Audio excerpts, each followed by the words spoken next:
Hi friends, I'm Abby and welcome back to my channel. Today I'm going to be talking through some anticipated releases for the final 3 months of 2024.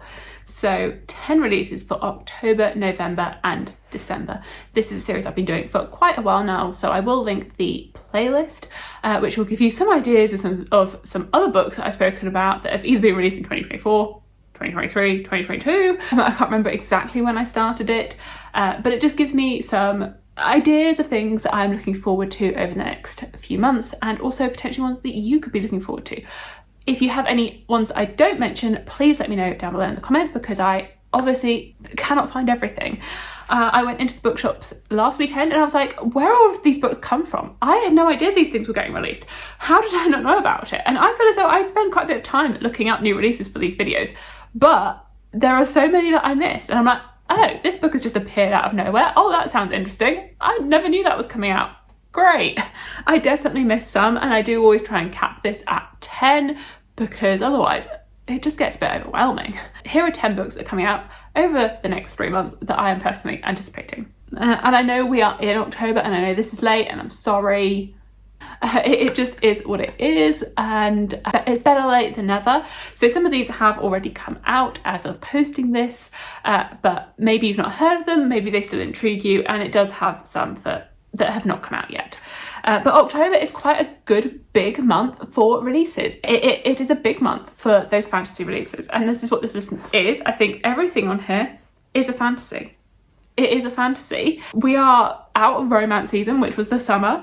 That, like, April, May, June, July, that's when the romances come out. We're now fully in fantasy season, and October is really the season for the fantasies. And I do have quite a few sequels, finales as well that are coming out over the next few months, which I'm very much anticipating. So October, there are 4 books that are coming out in October that I am excited about. First, which came out on the 1st, is Air by Sabaa Tahir. So this is her first fantasy book since the Ember and the Ashes series finished quite a few years ago now. So she's done like a few other things, but now she's back to fantasy, and I think this is actually set in the same world as the Ember in the Ashes series, which I absolutely loved. I don't know if this is YA or adult now. I know that with the Ember in the Ashes that sort of started to go, it was definitely on the older side of YA. So set in that same world, we've got a cast of 3 characters: an orphan, an outcast, and a prince, and a killer who will bring an empire to its knees.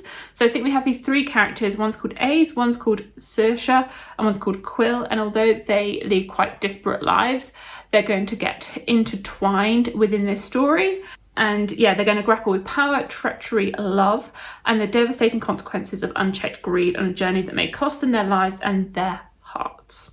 So definitely intriguing one. It is a duology, so not too daunting to get into, not a massive series, but definitely one that intrigues me, particularly because of how much I enjoyed the Ember in the Ashes series when that was coming out.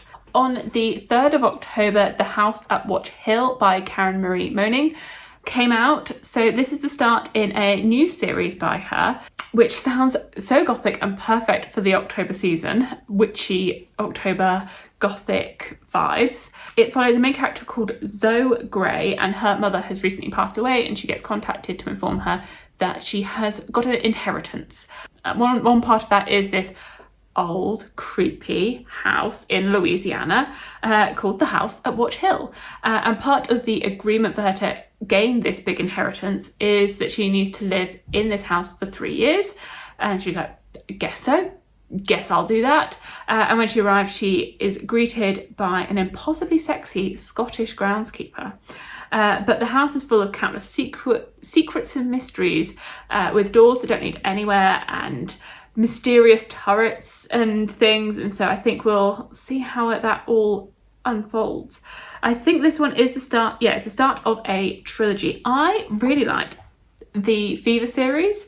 The first one being Dark Fever, which I read quite a few years ago, but I really enjoyed it. I really liked it. Slow burn. That is such a slow burn, and I think it was done really well. I mean, I read it quite a few years ago. I haven't read all of it, so I read the first 5 books, which I think is like an arc, and then it does continue on. And I always planned to continue on, but then I just didn't. And I think part of that is to do with that the first 5 books were published by Galangs in the UK with like paperbacks, which I bought. But then the rest of it wasn't published in the UK, and so you had to get US editions, and they were mass markets, and I don't know, I was like, this is not going to match. And now it's probably been too long, and I would need to reread to potentially get to the rest of the series, so then I just haven't. But actually seeing that she has this coming out, it makes me want to read Karen Marie Moaning again, because this just intrigues me so much. Then the third book is one that I'm very much anticipating, and that is the third and final book in the Blood Swan series by John Gwynne, The Fury of the Gods, which comes out on the 22nd of October. If you're new around here, I absolutely love John Gwynne and his books. I find them so fun, so engaging, so epic and dramatic, and the multi-perspective characters. I just love it so much. I've read everything that he's released. Here he is in his glory on right here behind me. The Faithful and Fallen series, the spin-off, and then the Bloodsworn saga. So the Bloodsworn saga is like a Nordic fantasy. We have three main characters. Orca, who is a mother figure, and at the beginning of the book she gets thrust off onto this adventure which she does not want to take, but she has to. Then we have Varg, who is an ex-slave, and his journey as he enters this warband and sort of comes into himself, and he wants to find out what happened to his sister, as well as Elvar, who is also part of a differing warband, and the adventures that they're all going on. I'm currently rereading the second book in preparation for the third book coming out, and I just can't wait to see how it all concludes. In John Gwynne's other series, his final books have been some of his best books. He's very good at endings, and I really hope that this third and final book does like a very good ending. I'm so excited, and I'm going to an event in London with him at the end of October, so very excited to see him in person. I'm probably going to be one of those really awkward fangirls because I've been reading his books for so long and I absolutely love them all. I'm going to be an embarrassment. Then also on the 22nd of October, Spectacular by Stephanie Garber is coming out. This is some short stories set within the Caravel Once Upon a Broken Heart series world. I actually haven't looked like too much into it. Oh no, it's a holiday novella, it's not short stories. I mean, it looks very pretty. I've enjoyed Caravel. I wonder how like necessary it's going to be to read. I put it on the list because I was like, oh, it's Stephanie Garber, that's going to be intriguing. I've enjoyed all of her books, but actually if it is just going to be like a holiday novella that's just people having a great time around, I guess, Christmas, then we will see. I've seen some of the editions though. The editions look so pretty. She really lucks out on the pretty editions game. Like, she gets so many nice editions. But if you've enjoyed the Caravel series or Once a Broken Heart series, this is a novella set within that same world. Legendary magic and whimsy wander in this beautifully illustrated holiday novella.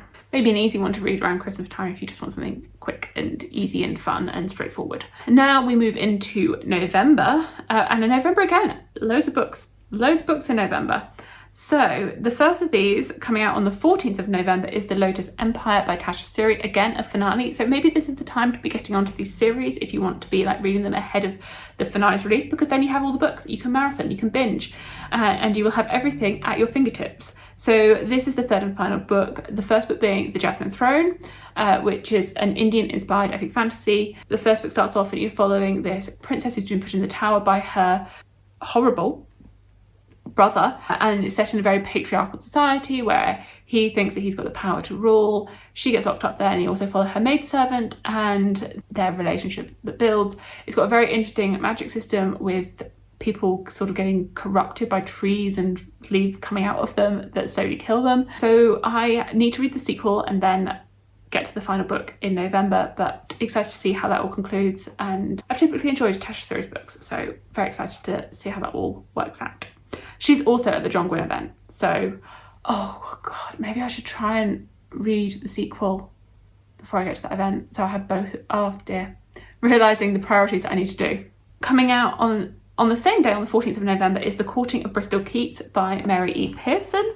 So I think this one's more of a fantasy romance, or romantic fantasy. What's the difference? I don't know.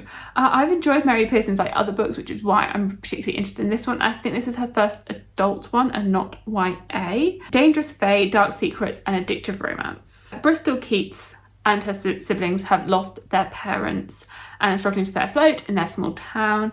But she receives a letter from an aunt saying that all is not quite as it appears, and that her father might actually be alive and has been kidnapped. So in a desperate attempt to save her father and to find out the truth, Bristol journeys to the lands of gods and fae, pulled into a dangerous world of magic and intrigue, and she makes this dangerous bargain with the Fae King. But what she doesn't know is that he is actually the one that drove her parents to a life on the run, and he's just as determined to find her father, dead or alive. So it sounds quite dramatic. It sounds good. I'm definitely an intriguing one. It sounds similar, I guess, to quite a few other like fantasy romances, so I'll be intrigued to see how this one differs and sets itself apart. On the 19th of November, The Songbird and the Heart of Stone by Carissa Broadbent is coming out. This is the third book in the Crowns of Nyaxia world, or the first book in the next duology within that world. It is a fantasy romance series with vampires as like the main, I don't know, magical creature that's in it.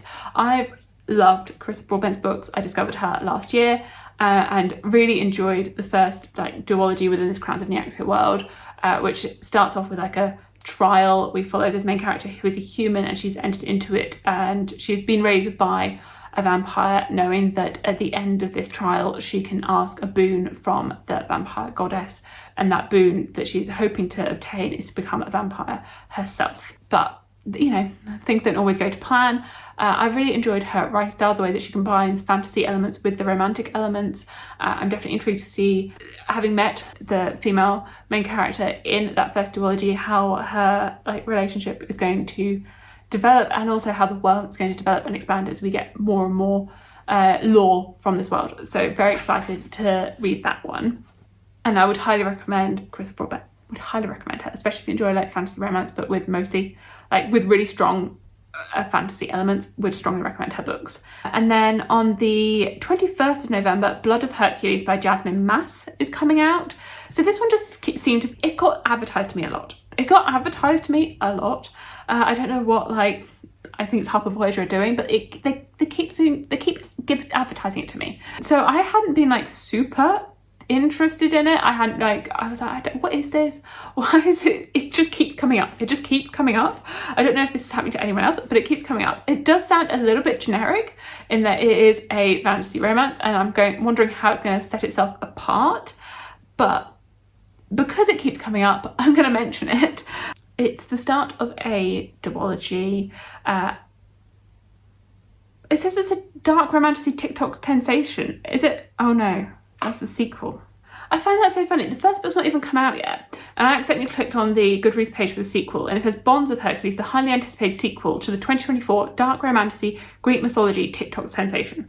How can it be a TikTok sensation when it's not released yet? It's not been released. So how do you know? You can't advertise something as a TikTok sensation when it's not even released yet. You can't. Like, it might not be a TikTok sensation. It might be. You might be wanting it to be, but it's not. Unless this is actually like a self-pub book that's becoming published and I wasn't aware of it when it was self-pubbed. I don't know. Maybe that's why it's getting advertised to me a lot. Maybe that... who knows? Anyway, first book in a duology. And I think it has Greek mythology elements sprinkled in. We're following a main character who gets entered into this like Spartan trials, forced to attend the Spartan War Academy and go through lots of different tests. She has some scary mentors that test her. I guess it has some Greek elements sprinkled throughout. And apparently there are these monsters hunting her. Some of the buzzwords, because it's a buzzword in it: War Academy, villainous love interest, gods, gladiators and warriors, adorable animal companions, prophecies, dark romance, post-apocalyptic world. So we'll see. We'll see if it is the TikTok sensation that Harper Voyager claim it's going to be. And then finally on the 26th of November, Titan Child by Jen Williams is coming out. This is the sequel to Talon Sister. So this is just a duology. So this one is also going to be concluding. I have not read Talon Sister, but I have read from Jen Williams. I've read the Ninth Reign series by her, and I've heard that this one is the same vein of Night Reign. Confusing, bizarre, really intriguing, just very interesting world, and the way that she blends fantasy elements with potentially other elements. Uncover a world of mythical creatures, ruthless religion, and a magical past that refuses to be forgotten. So I'm guessing there are griffins. I think that's a griffin in this. This is one that I'm like, maybe I should try and get to it before the end of the year if I am going to start another series. I'm trying to work through finishing series, but maybe if I am going to get to a new one, potentially this is a good one because I can also wrap it up this year. And I know that I like Joan Williams, and I think these books are so cute in the way that they're like short and squat and quite nice. This one is an edition that I picked up really cheaply actually in Forbidden Planet, and I guess the world is based on a European world because that's the UK. Yes, if you've been hesitant about picking this series up, it is now concluding, as it is only a duology. And then the final book, the 10th book, and the only one that I have that's coming out in December, coming out on the 6th of December, surprise, surprise, is Wind and Truth by Brandon Sanderson, the 5th book in the Stormlight Archive. And I think the end of the first arc of the Stormlight Archive. It is a giant, it's just a behemoth. It is going to be ginormous. I have it pre-ordered. It's a big book in a series. It's one that I am anticipating. I am looking forward to it. It is a commitment. How many words can you describe this giant, enormous book? So the Stormlight Archive is a big epic fantasy. Starts off where the king has been murdered, and that sparks a war between two peoples, and we follow a cast of characters, both between the sort of ruling class, the lower class, different perspectives within the world, and as they grow and learn, and the magic system explores, and lots of history, lots of lore, lots of very intricate world building and character work that's done throughout this series, and very interested to see how it all, I guess, wraps up in this like end of this first arc. Lots to unpack there, lots to unpack in this one. So a lot coming out over the next few months. I'm just trying to resist buying that many of these books unless they're a sequel, because I want to get my physical TBR down, which is very hard when there are so many exciting books coming out. I'm like, I just want to buy them all, but I can't. But I want to, but I can't. There are also a few re-releases of books, of self-published books that have now been picked up. There is a good few of those coming out over the next few months. So they're not necessarily new books, but they are getting new, I guess, editions, and they are now getting picked up by traditional publishers. Most of these are on the fantasy romance side of things, but one that's not is Blood Over Bright Haven by Mel Wang, which is getting its new edition on the 29th of October, which is a, I think, dark academia story. On the fantasy romance, there's Spark of the Everflame by Penn Cole, coming out on the 7th of November, which is the first book in the fantasy romance series. And then also on the 3rd of December, Quicksilver by Kelly Hart, another fantasy romance. I don't know loads about any of those synopsi, but I do know that they have previously been released as self-published books, and now they had such popularity that they've been picked up by publishers, and they are now releasing those books. So a good few of those that are in the works, as well as the real new releases. Who knows if The Blood of Hercules should have been included in that list as well, but I hadn't heard of it, or I've just heard of Harper Voyager trying to push it to me. Let me know what you are most anticipating over the next 3 months, if it's any of the books that I have mentioned, or if there's actually like other books that you're particularly excited about that are coming out, and if you have any thoughts on them, or if you've already read some of these at this point of me posting this, because some of these books, or a couple of these books, will have already been published. Thank you so much for watching, and I will see you in my future videos. Bye!